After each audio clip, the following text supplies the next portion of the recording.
هذه ومن سار على نهجه إلى يوم الدين فإن أصدق الحديث كتاب الله وخير الهدي هدي محمد صلى الله عليه وسلم وشر الأمور محدثاتها وكل محدثة بدعة وكل بدعة ضلالة وكل ضلالة في النار. رب اشرح لي صدري ويسر لي أمري واحلل عقدة من لساني يفقهوا قولي. اللهم انفعنا بما علمتنا وعلمنا ما ينفعنا اللهم زدنا علما. Amma ba'd. Sambungan kita seterusnya ayat 68.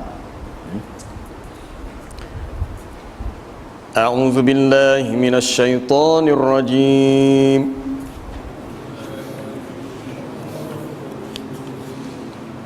Bismillahirrahmanirrahim.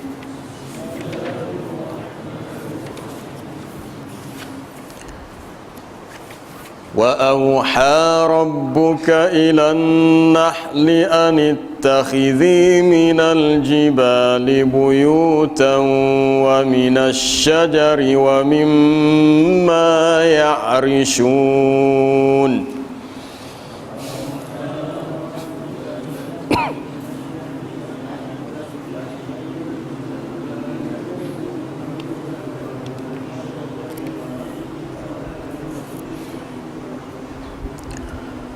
ثم كلي من كل الثمرات فاسلكي سبل ربك ذللا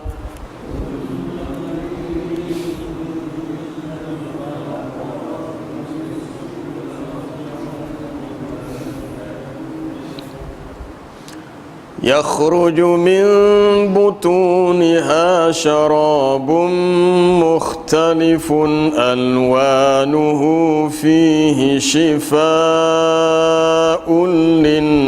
للناس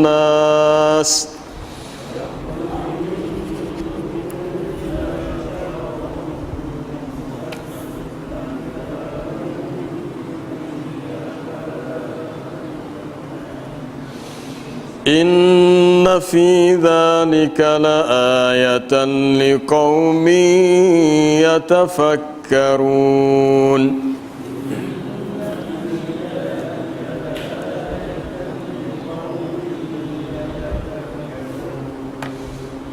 والله خلقكم ثم يتوفاكم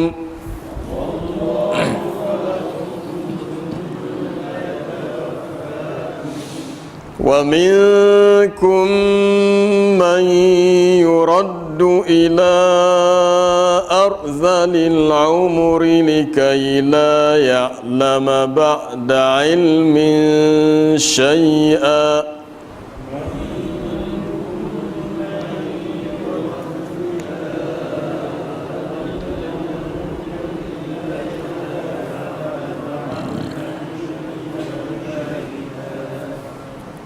إن الله عليم قدير.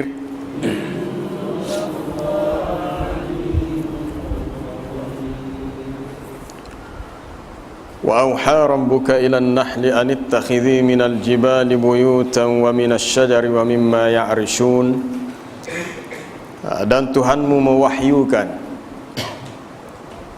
yakni Tuhanmu mengilhamkan kepada lebah bahawa ambillah daripada bukit bukau itu sebagai rumah. Allah Ta'ala mengilhamkan kepada lebah untuk membuat sarangnya di atas bukit yang tinggi ataupun di atas pokok kayu. Wa mimma ya'rishun, dan apa yang dibina oleh manusia sebagai tempat untuk dijadikan sarang lebah. Thumma kuli min kulli thamarat, kemudian makanlah. Allah Ta'ala memerintahkan kepada lebah melalui ilham yang diberikan kepada makhluk lebah ini, makanlah daripada setiap buah-buahan, maka ikutilah akan jalan-jalan Tuhan kamu dengan cara yang mudah. Keluar daripada perutnya minuman yang bermacam warnanya. yakni madu lebah ni ada pelbagai warna, ada yang jernih, ada yang tua sedikit, ada yang kuning, mungkin ada yang gelap. sebagai syifa, sebagai penyembuh untuk penyakit manusia. Sesungguhnya pada demikian itu menjadi tanda kekuasaan Allah bagi kaum yang mahu berfikir. Wallahu khalaqakum thumma yatawaffakum, dan Allah Ta'ala menciptakan kamu kemudian dia yang mematikan kamu.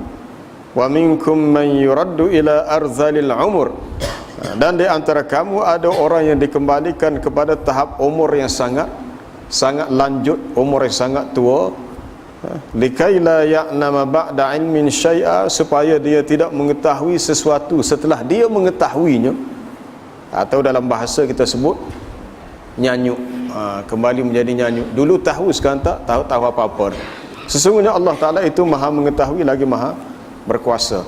Jadi ada dua tajuk dalam ayat yang kita baca malam ini, berhubung dengan pertamanya tentang lebah dan malu lebah, dan yang kedua berhubung dengan penciptaan manusia yang sebahagian dimatikan awal dan ada yang dimatikan ketika usianya sangat tua. Wa auha rabbuka ilan nahli, dan Tuhan kamu telah, auha bermakna alhama, sama dengan auha dalam kisah di mana Allah Ta'ala mengilhamkan kepada ibu Nabi Musa, wa auhayna ila ummi Musa an ardi'ih fa idza khifti alaihi fa alqihi fil yammi wa la takhafi wa la tahzani. Di awal surah Al-Qasas. Dan kami wahyukan, maksudnya kami ilhamkan kepada ibu Nabi Musa untuk menyusukan Musa ketika dia masih kecil. Kemudian apabila kamu merasa takut, wahai ibu Musa, apabila kamu merasa takut bahawa anak kamu akan ditangkap, dibunuh oleh Fir'aun, maka lontarkan ia ke laut, iaitu letakkan dalam peti untuk dihanyutkan. Dalam ayat itu dinyatakan wa auhayna. Auhayna bermakna alhamna, kami telah ilhamkan. Ini dari segi uslub bahasa Arabnya begitu. Mungkin kalau kita terjemah dengan auha, wahyu, mungkin ada yang tidak faham, dia kata tak akanlah lebah juga menjadi rasul yang terima wahyu. Tak, bukan begitu. Wahyu di sini dalam bahasa Arab maksudnya ilham. Dan setiap orang di antara kita, semua manusia ini sebenarnya mendapat ilham. Yang Allah Ta'ala berikan ilham, sama ada ilham kepada yang baik atau yang buruk.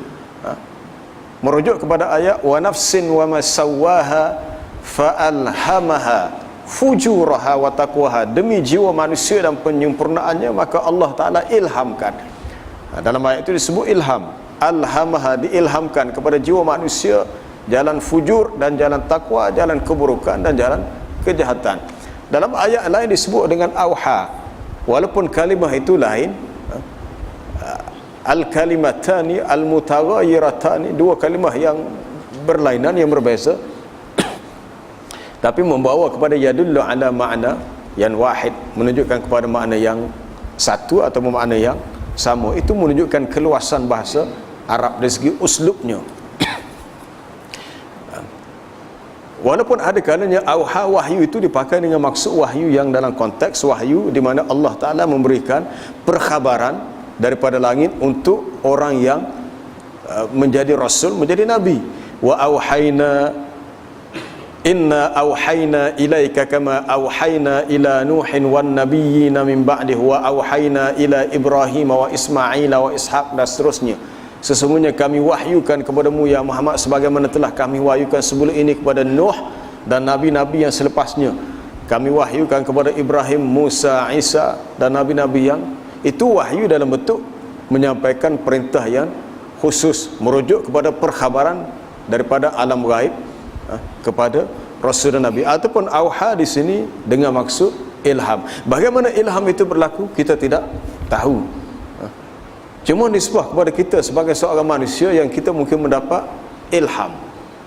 Orang Arab kata biasanya huwa jalisun fi baitihi yastalhimu syai'an jadidan. Dia duduk di rumahnya kerana mencari ilham untuk sesuatu yang baru. Mungkin nak tulis cerpen ke, nak tulis novel. Istalhama yastalhimu, mencari ilham. Mungkin orang-orang yang berjiwa puitis, nak buat puisi, buat saja fikir bahasa apa nak guna, nak susun jadi. Itu ilham. Sebenarnya itu bukan milik kita, Allah Ta'ala yang bagi kepada kita, sehingga seseorang itu mendapat ilham. Dia nampak jalan. Kadang-kadang kita tengok satu cerita dalam TV, filem ke, drama ke, cerita tu menarik. Rupanya dia punya adegan babak yang awal tu ada kaitan dengan di akhir cerita. Kita macam mana penulis kita tu, skrip tu begitu bijak menyusun plot cerita. Antara satu ada dengan berikutnya, sebab berkait watak ni sebenarnya itu ilham daripada Allah. Sekalipun yang dia buat itu perkara yang salah, ilham tu tidak semestinya perkara yang baik, boleh jadi perkara yang salah juga dia mendapat ilham. Kalau lebah binatang yang tidak ada akal faham perintah daripada Allah untuk dia bina sarang di atas bukit atau pokok, maka lebih mudah untuk manusia memahami ilham yang Allah Ta'ala berikan kepadanya dalam ayat wa nafsin wa ma sawwaha fa'alhamaha, diilhamkan kepada manusia fujuraha wa taqwaha. Jadi manusia memilih mana yang baik, mana yang buruk. Pilihan itu ada pada manusia setelah diberi ilham, dan manusia mengetahuinya. Timbul persoalan, kadang-kadang seseorang bertanya dari sudut qada dan qadar. Saya sempat mengikuti tadi petang tadi siaran langsung convention. Kebetulan malam tadi kita bersama dengan Al-Fadhil Ustaz Firanda di Masjid Cekok. Bila orang tanya petang tadi soalan berkaitan qada dan qadar, soalan qada dan qadar, kalau seseorang yang lahir dalam keluarga yang kafir, membesarkan anak kafir, akhirnya mati kafir, lepas itu dimasukkan neraka, maka orang mempersoalkan di manakah letaknya keadilan Allah, padahal dia bukan diminta untuk dilahirkan anak kafir. Itu persoalan itu melibatkan persoalan qada dan qadar, dan cuba diringkaskan oleh Ustaz Firanda untuk tidak masuk pada perbahasan yang lebih rumit, bahawa kita tidak perlu memikirkan sesuatu yang menjadi kerja Allah, kerana Allah Ta'ala la yus'alu amma yaf'alu wa hum yus'alun. Dia tidak disoal, ditanya apa yang dia lakukan, bahkan kita yang disoal. Tetapi sebenarnya jawapan bagi soalan itu ialah kembali kepada ayat fa'alhamaha fujuraha wa taqwaha. Walaupun seorang manusia itu lahir dalam keluarga yang kafir, membesar dalam suasana yang tidak islamik, akhirnya dia mati kerana kafir, sepanjang tempoh hayatnya setelah dia akil dan dia baligh, sebenarnya dia telah mendapat ilham untuk dia melihat mana yang baik, mana yang buruk. Tapi kalau dia terus kekal dengan cara yang salah, maka dia yang bersalah. Dia tidak yang bersalah. Apatah lagi agama itu sudah sampai kepadanya, risalah agama sudah sampai dan dia sudah tahu, tetapi dia masih memilih untuk mengambil jalan yang salah, maka dia dikira bersalah. Sebab semua manusia telah fa'alhamaha fujuraha wa taqwaha. Ini adalah suatu ibtila, suatu ujian untuk kita. Baik, kembali kepada kisah lebah. Allah Ta'ala mengilhamkan kepada lebah untuk menjadikan di bukit-bukit itu sebagai buyutan. Bukit merujuk kepada tempat yang murtafa'at, tempat yang tinggi. Mungkinlah ini satu hikmah kenapa seseorang berkata kalau madu gapo hak tinggi itu madu pokok tualang. Pokok tualang. Hamba pun tak pernah tengok lagi, tengok dalam gambar memang tinggi sungguh lah. Memang kalau nak naik tu memang orang yang berani ambil risiko. Kalau jatuh memang 90% dia kini mati, sebab memang tinggi sungguh pokok tu. Madu tualang. Kita kata kenapa lebah tu buat madu di tempat yang tinggi, sedangkan sarang lebah tu tinggi, sedangkan madu lebah tu kegunaan untuk manusia. Kerana Allah Ta'ala sendiri yang mengilhamkan kepada lebah untuk mengambil tempat yang tinggi seperti bukit untuk dijadikan buyutan, rumah. Ini sarang, termasuklah asyajar, pokok kayu. Pokok kayu wallahu alam boleh jadi ada pokok yang tinggi, ada pokok yang rendah, dan ada juga rumah-rumah yang manusia bina untuk lebah. Sarang ini kawasan mungkin yang ada tempat tempat pemeliharaan lebah secara komersial untuk diambil madunya.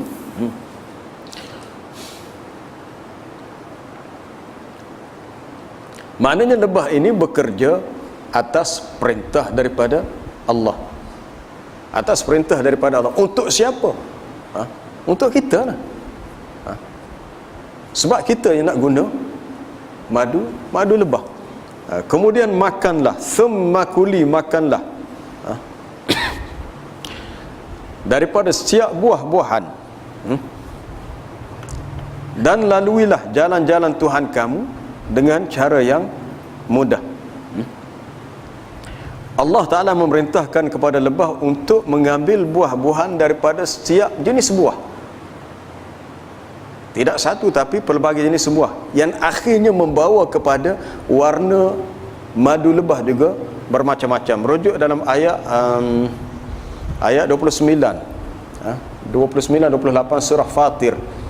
Alam tara anna Allah anzala minas samaa'i maa'a fa akhrajna bihi thamaratin mukhtalifan alwanuha. Tidakkah kamu lihat Allah Ta'ala dialah yang menurunkan air daripada langit, air hujan, maka kami keluarkan dengan sebab air hujan itu buah-buahan yang bermacam-macam warnanya. Buah-buahan yang bermacam-macam warnanya. Apabila lebah mengambil manisan buah yang bermacam-macam warnanya, membawa kepada hasil madu lebah juga tidak sama warnanya. Ayat dalam surah Fatir menyatakan kepelbagaian dari sudut warna bagi makhluk yang Allah Ta'ala ciptakan. Warna itu berbeza bukan sahaja pada madu lebah, juga pada buah-buahan. Thamaratin mukhtalifan alwanuha, buah-buahan yang bermacam-macam warnanya. Wa minal jibali judadun bidun wa humrum mukhtalifun alwanuha wa warabi busud. Termasuklah bukit bukau yang terdapat padanya jalur-jalur yang putih, ada yang berwarna kemerahan, yang bermacam-macam warnanya, dan ada yang warna hitam legam. Wa minan nasi wad dawabi wal an'am mukhtalifun alwanuhu kadzalik. Dan di kalangan manusia termasuk binatang-binatang yang melata di atas muka bumi dan binatang-binatang ternakan juga berbeza warnanya. Jadi persoalan warna yang pelbagai itu bukan sahaja pada madu lebah, tetapi juga kepada banyak makhluk-makhluk yang lain. Manusia, binatang yang melata atas muka bumi, binatang ternakan, buah-buahan, bukit bukau. Maka datanglah peringatan daripada Allah, innama yakhshallaha min ibadihil ulama, bahawasanya yang takut kepada Allah dari kalangan hambanya adalah ulama. Ini orang yang berilmu. Orang yang berilmu termasuklah orang yang memahami bahawasanya kepelbagaian ini adalah tanda kekuasaan Allah. Termasuk kepelbagaian dari sudut warna.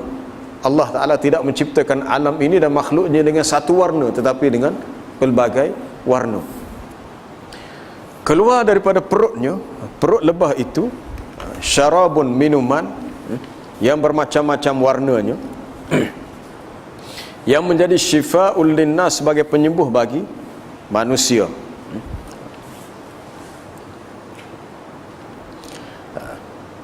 Ada warnanya warna putih, ada warna kuning, abyad, asfar, ahmar, ada berwarna merah, yang menjadi syifa.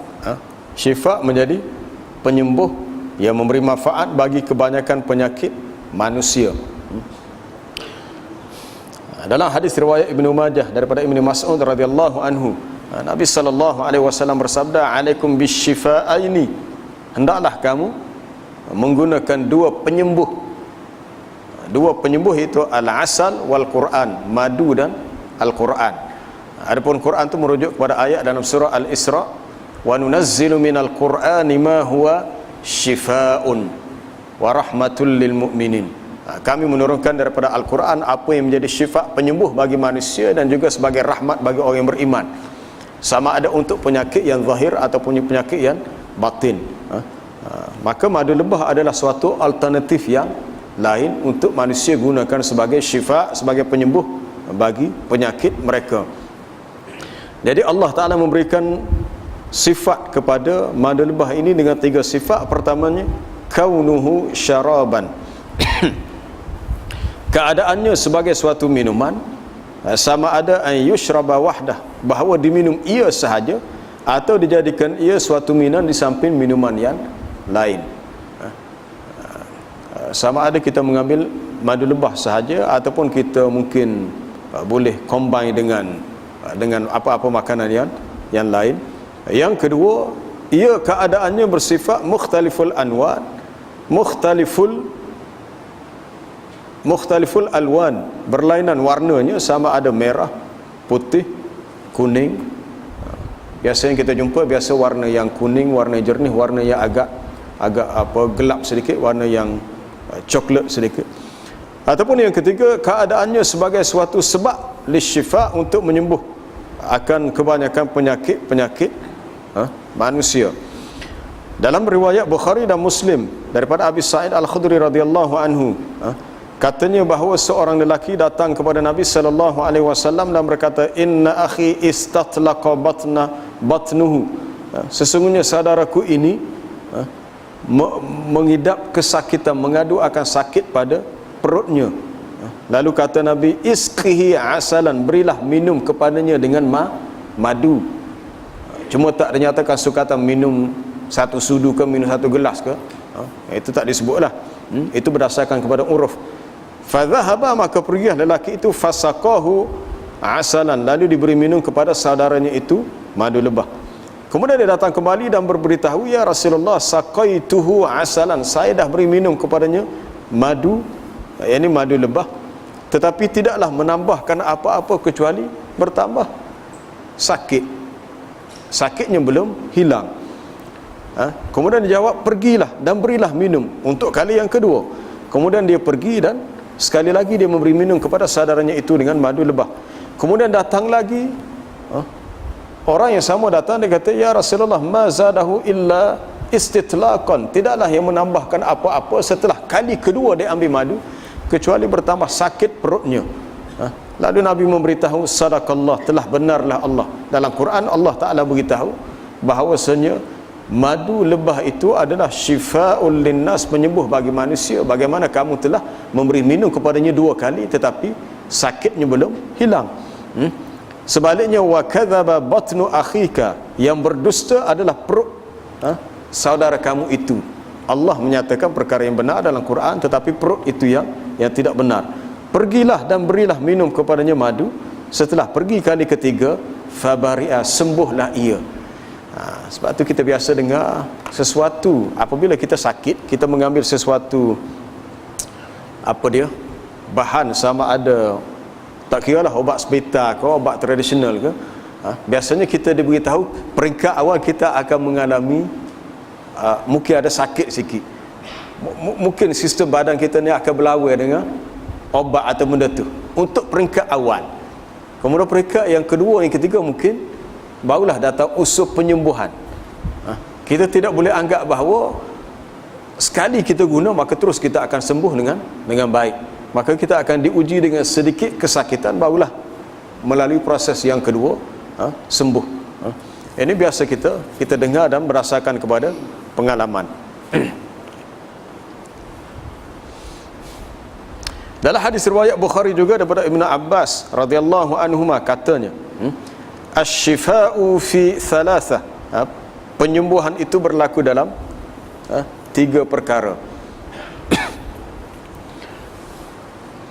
yaitu fi syartati mihjam atau syarbati asal atau kayyatin binarin wa anha ummati 'anil kayy. Yang pertama, sama ada menggunakan kaedah berbekam. Semua kita tahu berbekam, iaitu mengeluarkan darah yang kotor, darah penyakit. Berbekam, kalau dalam kitab Jawi lama, berbekam, barabaf kami baca dengan birabbikum. Habislah. Berbekam baca dengan birabbikum. Dah keliru antara Arab dengan Jawi. Itu kadang-kadang masalah berlaku pada generasi baru yang kalau baca kitab-kitab Jawi lama yang mungkin ejaan dia tidak sebelum zaman-zaman Za'ba, zaman ada pernah diberitahu kepada saya perkataan 7 lapis, 7 selapis bumi, macam itulah. Tapi dia ejanya 7 tu tajimha, jadi ada yang baca dengan tijah.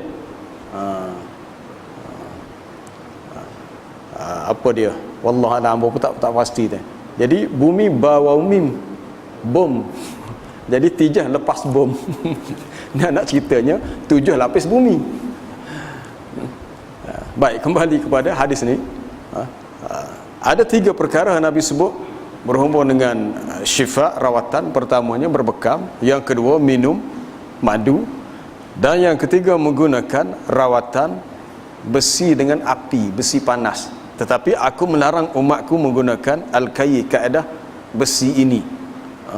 Jadi walaupun kaedah itu pernah digunakan sebelum itu, tetapi yang dibenarkan dua berbekam dengan minum madu.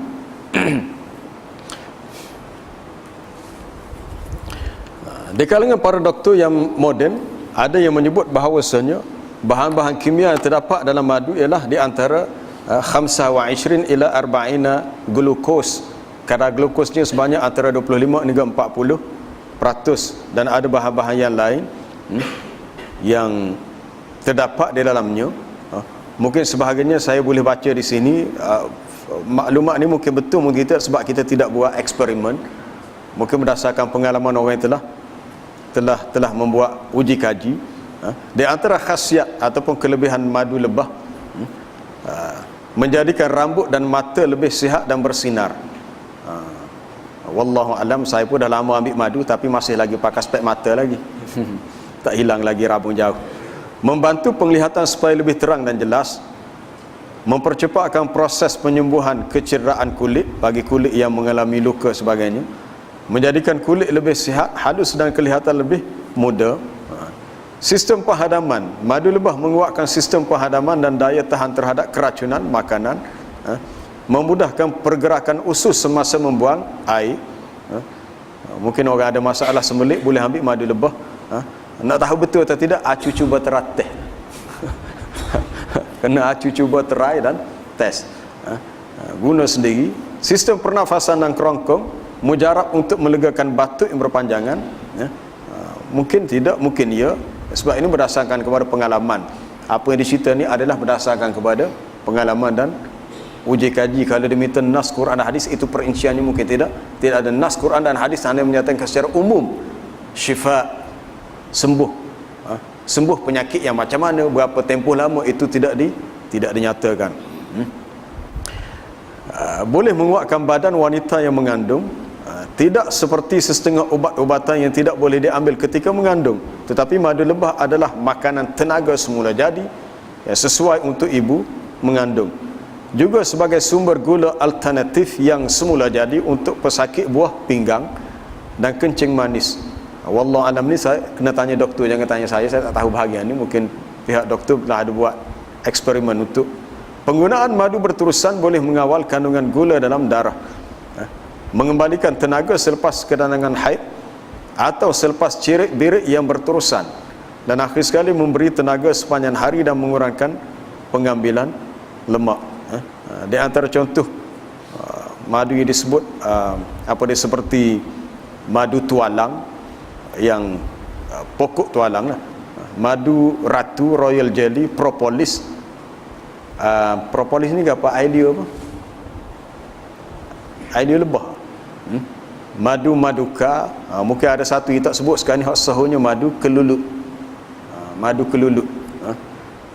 Ala kulli hal, perkara ini telah disebut dalam Quran dan telah dinyatakan oleh Nabi SAW sebagai suatu imtinan, kurniaan daripada Allah untuk kita syukuri, sebagai suatu nikmat untuk kita.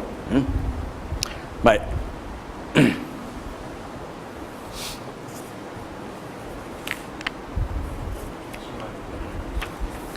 Syifa'ul linnas, sebagai penyembuh bagi manusia. Inna fi dzalika laayatan liqaumin yatafakkarun, sesungguhnya pada yang demikian itu menjadi tanda kekuasaan Allah bagi kaum yang mahu berfikir.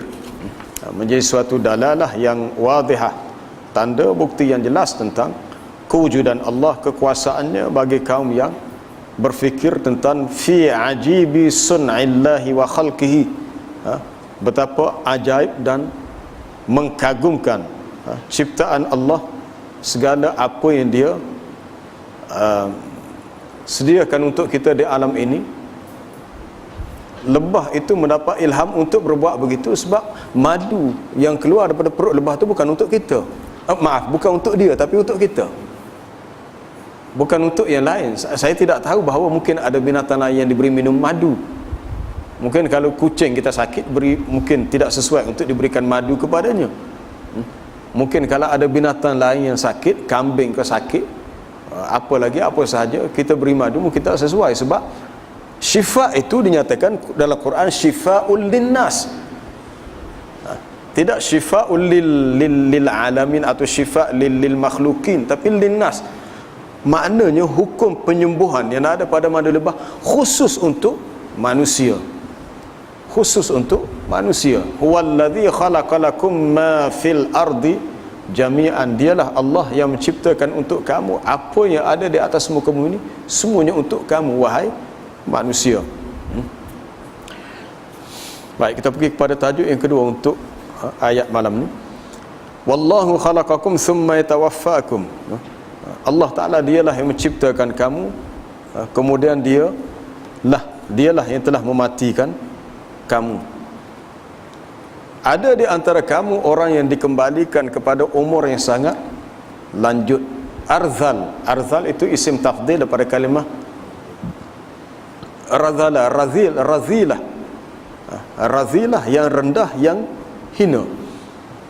Umur yang sangat hina kepada keadaan yang sangat tua, sehingga kamu berada dalam keadaan tidak mengetahui sesuatu yang dahulunya kamu mengetahuinya. Dulu kita tidak ada, kemudian Allah Ta'ala ciptakan kita, adalah kita, lahirlah kita ke dunia, kemudian kita akan dimatikan. Wallahu khalaqakum, dimulakan dengan waw.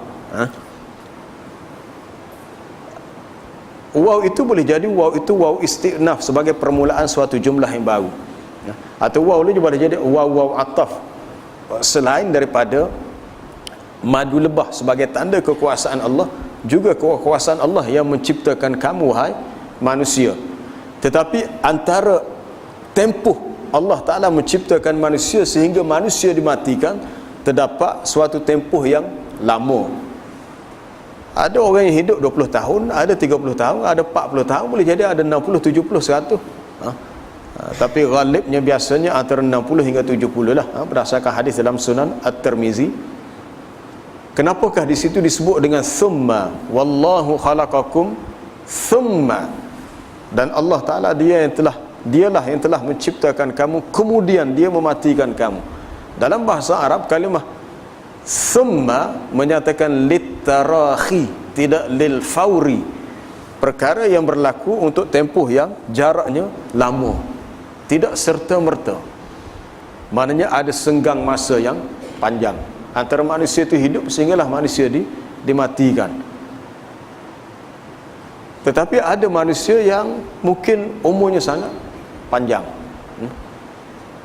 Asal penciptaan kita, Allah Ta'ala ciptakan kita daripada tanah, bermula dengan manusia pertama Nabi Adam alaihissalam. Kemudian thumma ja'ala naslahu min sulalatin mimma immahin, kemudian dia jadikan nasal, yakni keturunan manusia daripada saripati air yang hina. Alam nakhluqkum mimma immahin, tidakkah kami ciptakan kamu wahai manusia daripada air yang hina, merujuk kepada air benih, air mani yang asalnya daripada makanan manusia. Asal daripada makanan. Allah Ta'ala ciptakan binatang begitu juga yang makan minum daripada air benih. Lain sifat kejadian pada malaikat, sebab malaikat tidak makan dan minum. Maka tidak timbul soal ia diciptakan daripada air, sebab malaikat diciptakan daripada cahaya. Cuma yang agak lain sedikit, jin, makhluk jin diciptakan daripada api, tetapi dia juga melalui proses makan dan minum. Dan kita tidak perlu bertanya bagaimana jin dan syaitan itu makan. Ya, Nabi SAW melarang kita daripada makan menggunakan tangan kanan. La ta'kul, janganlah kamu makan dengan bishimal, dengan tangan kiri. Makanlah dengan tangan kanan. Fa inna syaitan ya'kulu bishimalih, kerana syaitan dia makan dan minum dengan tangan kirinya. Larangan menggunakan tangan kiri sebab menyamai perbuatan syaitan. Rupanya syaitan juga makan. Kita pun tertanya-tanya macam mana syaitan makan sedangkan ia itu daripada api. Itu wallahu alam, tidak ada. Sebab ini melibatkan alam ghaib, alam makhluk yang kita tidak melihatnya. Mereka melihat kita tetapi kita tidak melihat mereka. Tapi yang pentingnya mereka juga makan dan minum, dan mereka itu diciptakan daripada api. Adapun manusia yang sifatnya adalah makhluk yang mempunyai sifat fizikal, fizikal, ada jasad yang kasar, ada roh dalaman. Ada manusia memerlukan kepada makan dan minum. Maka Allah Ta'ala menjadikan sifat makan dan minum itulah menjadikan adanya keinginan kepada manusia, iaitu syahwatul batni wa syahwatul farji, keinginan pada perut nak makan dan minum, dan keinginan pada anggota kelamin, menyebabkan manusia boleh berkembang dan membiak. Allah Ta'ala ciptakan manusia. Apabila manusia hidup, setelah diciptakan, kemudian manusia itu dimatikan. Ini suatu perkara yang kita tidak boleh nafikan, bahawa setiap yang hidup akan mati. Dialah Allah yang huwa yuhyi wa yumit. Dialah Allah yang menghidupkan dan mematikan. Allah Ta'ala dialah yukhrijul hayya minal mayyit wa yukhrijul mayyita minal hayy. Dialah yang mengeluarkan benda yang hidup daripada yang mati, benda yang mati daripada benda yang hidup. Asalnya tanah itu adalah mati. Asal tanah itu mati. Tetapi apabila Allah Ta'ala ciptakan Adam dan tiup-tiup ruh, maka jadilah ia satu makhluk yang hidup. Maka begitu juga benih manusia, sekiranya tidak berlaku persenyawaan, maka dia akan mati begitu sahaja. Tetapi dengan izin Allah, apabila dia menghendaki hidupnya suatu makhluk, maka hiduplah ia. Kemudian dia akan melalui proses yang lain, iaitu proses kematian. Walaupun disebut di sini dua sahaja, wallahu khalaqakum, Allah Ta'ala yang menciptakan kamu, kemudian dia mematikan kamu. Kita melalui dua proses kematian dan dua proses kehidupan. Dalam surah Ghafir, bagaimana Allah Ta'ala menyatakan luahan orang-orang kafir yang menyesal kerana akhirnya mereka dimasukkan dalam neraka. Lalu mereka berkata, Rabbana amattana thnataini wa ahyaitana thnataini fa'tarafna bidhunubina fahal ila khurujim min sabil. Wahai Tuhan kami, Engkau telah mematikan kami dua kali dan Engkau menghidupkan kami juga dua kali, maka kami mengiktiraf, mengakui akan dosa kami. Adakah terdapat jalan untuk keluar daripada neraka ini? Mereka mengakui, Rabbana amattana thnataini, Engkau telah mematikan kami dua kali. Maksud mati dua kali, sebelum kita diciptakan, kita dikira mati sebab tak ada, tidak wujud. Maksud tidak wujud secara jasad, walaupun roh itu sudah wujud, kerana Allah Ta'ala menciptakan roh manusia seawal diciptakan Nabi Adam itu di alam zar. Di alam zar Allah Ta'ala ciptakan roh manusia.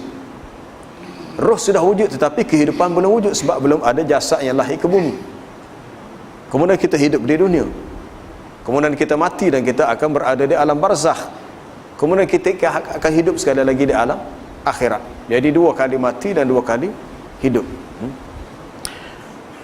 Selama hidup di dunia, ayat ni boleh tuan-tuan rujuk, dan satu lagi dalam surah Al-Hajji, dalam di awal surah Al-Hajji,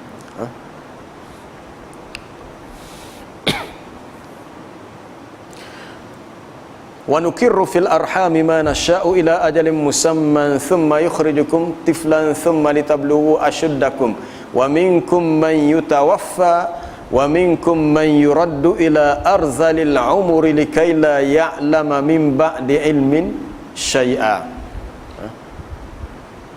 Allah Ta'ala menetapkan kedudukan benih manusia itu dalam rahim ibu yang mengandung hinggalah tempoh yang tertentu. Kemudian dikeluarkan kandungan itu sebagai tiflan, seorang anak yang kecil, sehinggalah akhirnya ianya meningkat dewasa sampai kepada umur yang sangat tua. Litablughu ashuddakum wa minkum man yutawaffa, ada di antara kamu yang dimatikan sebelum umur meningkat dewasa. Maksudnya mati ketika masih muda. Mungkin umur dah 7 tahun, 8 tahun meninggal, umur belah-belah tahun meninggal. Dan ada di antara kamu yang yuraddu ila arzalil umur, dikembalikan kepada umur yang sangat tua sehingga dia tidak mengetahui sesuatu setelah dia mengetahuinya. Kalau diperhatikan perbezaannya, dalam surah Al-Hajji ada min, dalam surah An-Nahl tidak ada min. likai la ya'lama ba'da ilmin syai'a. Itu surah An-Nahl. Dan surah Al-Haji, likai la ya'lama min ba'di ilmin syai'a. Itu uslub, uslub dari sudut gaya bahasa Al-Quran. Ada manusia yang dilanjutkan usianya mungkin sudah 70 tahun, 80 tahun, dan dia akan mengalami proses kenyanyukan, sehingga berkata seorang tokoh tabi'in, Imam Qatadah atau Imam Mujahid, ada menyebut sesiapa yang sentiasa membaca Quran dan bersama dengan Quran, maka dia tidak akan mengalami penyakit nyanyuk. Penyakit yang disebut al-jahlu ba'dal ilmi, tak tahu selepas tahu. Maknanya lupa ingatan, sebab sel-sel otak kita ni, sel-sel neuron dalam otak kita aktif sebab dia berhubung melalui sinaps. Otak kita ni sama aja, walaupun masing-masing mempunyai saiz besarnya sama.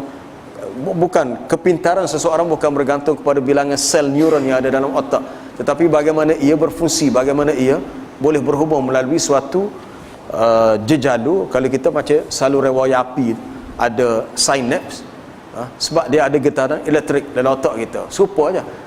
Apabila kita tidak gunakan untuk proses belajar, menambahkan ilmu, menghafal, memoris, cuba memorize untuk ingat, hafal hadis, maka sel tu akan mati. Bila mati sebahagian tu kita akan lupa. Buktinya kalau kita jumpa balik, buat mungkin lepas raya kita buat program reunion, cuba balik ingat rakan-rakan lama, setengah tu ingat lagi nama ni, tapi tengok muka tak share dah. Sebab muka hak dulu, hak 20 tahun dulu, 30 tahun dulu tidak sama dengan muka yang sekarang. Sebab muka hak dulu tu dah hilang dalam simpanan memori dalam otak kita, tak ada. Sebab tu kita kena faham dari sudut bagaimana ia berfungsi. Sebab tu kata Imam Qatadah bahawasanya orang yang bersama dengan Quran, sel otak dia akan terus hidup, dan kemungkinan menghadapi masalah kenyanyukan itu sangat tipis. Dia tidak akan nyanyuk, tidak akan nyanyuk, mana dia masih ingat.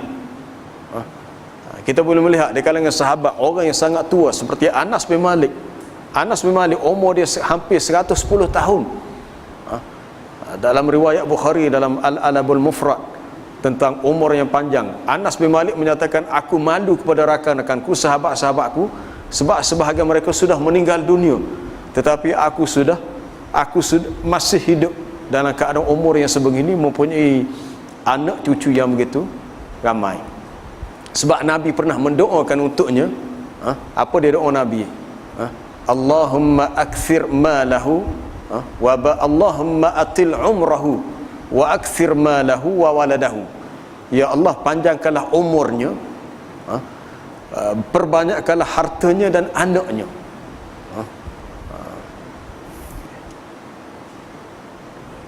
Jadi berkat daripada doa Nabi untuk Anas, umur dia panjang. Dia antara sahabat yang panjang umurnya. Innallaha alimun qadir, sesungguhnya Allah Ta'ala itu maha mengetahui lagi maha berkuasa, mengetahui semua keadaan, termasuk mengetahui keadaan manusia yang sebegini sifatnya.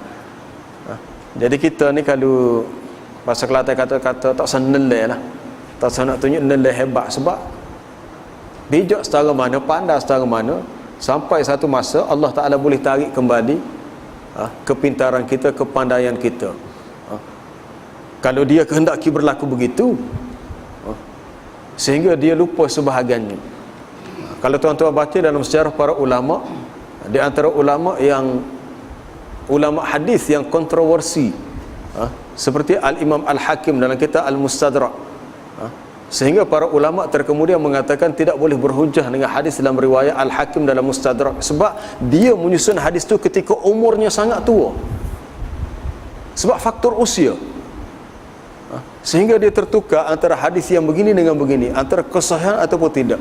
Dan sebahagian hadis itu diambil daripada Mu'jam Al-Kabir dan Mu'jam Al-Awsat oleh Imam At-Tabarani. Sebab Al-Hakim dalam kurun yang kelima, dia meninggal awal kurun yang kelima. Tapi salah satu punca kenapa banyak berlaku kesilapan dalam penyusunan hadis, sebab ketika disusun umurnya sangat tua. Itu faktor.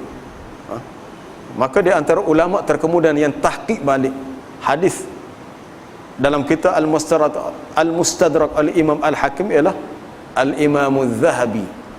Imam Zahabi ni kurung ke-8. Imam Al-Hakim ni meninggal pada awal kurung ke-5. Tapi atas faktor usia. Atas faktor usia. Sebab tu kita perlu menaruh sangkaan baik kalau kita mendengar, mungkin kita membaca sesengah pendapat ulama. Kita di hak peringkat awal masa dia ngaji gini dia tulis. Hak peringkat begini-begini banyak berlaku tanakut. Kita akan perhati banyak berlaku percanggahan pendapat. Mungkin di antara faktornya ialah salah satunya faktor usia. Peringkat dia belajar ni mungkin dia masih muda. Peringkat berikutnya dia sudah menikah lebih tua. Mungkin ada beberapa banyak perkara yang mungkin dia terlupa, mungkin dia tertukar. Sebab kita ketahui bahawa manusia ini ada sifat kelemahan. Ada sifat kelemahan. Dan ini kita perlu akur dan kita perlu akui. Kita tidak perlu merasa malu, merasa hina. Sebab bila umur kita meningkat, di antara tandanya gigi luruh tak ada, gapo dengan mata kau tak nampak, telinga tak berapa dengar, rambut pula dah putih berubah habis dah. Setengah orang tu bimbang pula rambut berubah, takut nampak cepat tua. Biarlah, tak apalah. Sebab uban itu akan menjadi cahaya di hari kiamat kan. Nabi sebut uban itu adalah nurul muslim. Allah Ta'ala ciptakan kita asal daripada lemah. Wallahu khalaqakum min dha'f. Allah Ta'ala menciptakan kamu daripada lemah. Thumma ja'ala min ba'di dha'fin quwwah. Kemudian daripada lemah menjadi kuat. Thumma ja'ala min ba'di quwwatin dha'fan wa syaibah. Kemudian daripada kuat kembali menjadi lemah dan beruban. Kalau umur kita mungkin dah menikah 70, 80, nak tengok sepuluh orang muda umur 30, tak boleh lah. Kita kena terima hakikat. Kalau nak muda, bersabarlah. Kita dalam syurga nanti umur kita antara 30-33. Ahli syurga semuanya muda sebaya, sekitar umur antara 30-33. Walaupun satu keluarga, bapa, datuk, cucu, anak, umurnya adalah sebaya. Mungkin ada cara lain yang mereka boleh kenal satu sama lain, siapa yang lebih senior, siapa lebih junior. Tapi faktor ketuaan tidak ada dalam syurga.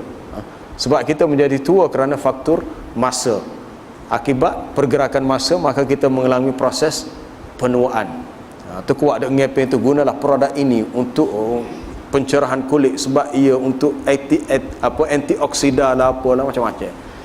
Buatlah ke mana sampai masa kita tidak boleh, tak boleh mengelak daripadanya. Nak. Wallahu alam. Ada soalan?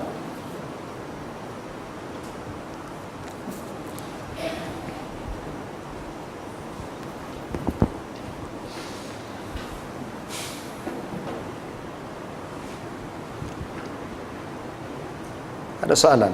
Tak ada.